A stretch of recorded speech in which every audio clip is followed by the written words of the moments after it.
السلام عليكم ورحمة الله تعالى وبركاته. بسم الله والحمد لله والصلاة والسلام على أشرف المرسلين وعلى آله وصحبه أجمعين. أما بعد.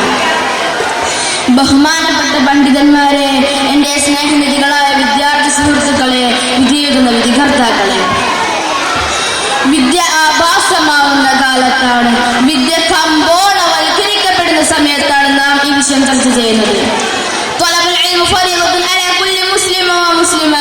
വിജ്ഞാനം സമ്പാദിക്കൽ ഓരോ മുസ്ലിമിന്റെയും മേലുള്ള കടമയാണ്. പ്രവാചകൻ സല്ലല്ലാഹു അലൈഹി വസല്ലം നമ്മെ പഠിപ്പിക്കുന്നു. അതിന് വരക്കാത്ത അറിവാണ് നമുക്ക് മുമ്പിലുള്ളത്.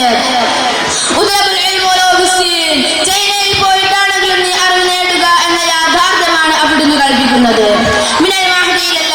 തൊട്ടിൽ മുതൽ കട്ടിൽ വരെ എന്നിങ്ങനെയാണ് അറിവ് സമ്പാദത്തിന്റെ സമയം നിശ്ചയിക്കാറുള്ളത്. വിദ്യ കൊണ്ട് പ്രബന്ധരാവുക, പ്രബന്ധമായ ഒരു സമൂഹ സൃഷ്ടിക്ക് വിദ്യ എന്നത് അനിവാര്യമാണെന്ന് ശ്രീകൃഷ്ണ ഗുരുവിന്റെ കൽപ്പനയും ഇത്തരത്തിൽ പ്രസിദ്ധമാണ്. അറിവ് സമ്പാദത്തിന് മാത്രമല്ല, അതിന്റെ വിനിയോഗത്തിനും ഇസ്ലാം വ്യക്തമായ കാഴ്ചപ്പാട് മുന്നോട്ട് വെക്കുന്നുണ്ട്.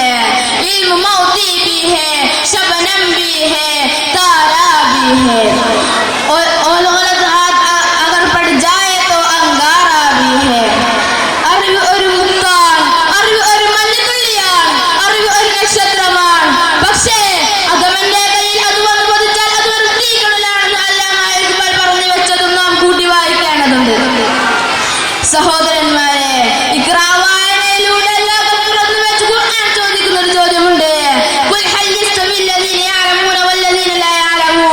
അറിവ് നേടിയവരും നേടാത്തവരും സമന്മാരാണോ? ഒരിക്കലുമല്ല. അറിവാണ് സൗന്ദര്യവും സൗരഭ്യവും, അത് തന്നെയാണ് ശക്തിയും വിജയവും. ഇമാം ഷാഫി തങ്ങൾ പാടുന്നുണ്ട്, ലൈസൽ ജമാൽ ബിഅഫ്വാദിൽ തുവയ്യിനനാ ഇന്നൽ ജമാൽ ജമാലുൽ ഇൽമി വൽ അദബ്. ഭംഗി എന്നാൽ നമുക്ക് മോടി കൂടുന്ന ഉടയാടങ്ങളല്ല, ഭംഗി എന്നാൽ അറിവിന്റെയും അദബിന്റെയും സൗന്ദര്യമാണ്. ഹിറയിലെ കൈത്തിരിയാണ് അബ്ബാസ് ഇബ്നു മിർനാസിനെ വാനത്തിലൂടെ ചിറകുടർത്താൻ പ്രേരിപ്പിച്ചത്.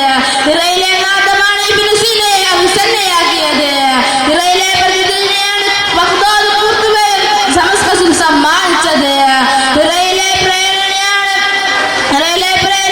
ചില സമൂഹത്തിൽ അക്ഷരക്കുരുക്കൾ എന്ന് വിളിക്കുമ്പോൾ അക്ഷര വിപ്ലവത്തിന് തീകൊളുത്തിയത്.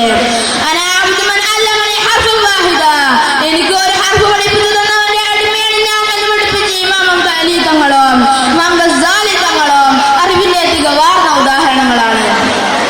സഹോദരന്മാരെ, അറിവാണ് ധനം, നമ്മളിൽ നിലക്കാത്ത അനുസ്യൂതം. അപങ്കുരം വഹിക്കേണ്ടതും പ്രവഹിക്കേണ്ടതും അത് തന്നെയാണ്. നാഥൻ തൗഫീഖ് ചെയ്യുമാറാവട്ടെ. ആമീൻ എന്ന് പറഞ്ഞുകൊണ്ട് എൻ്റെ പ്രസംഗം ഞാൻ ഇവിടെ അവസാനിപ്പിക്കുന്നു.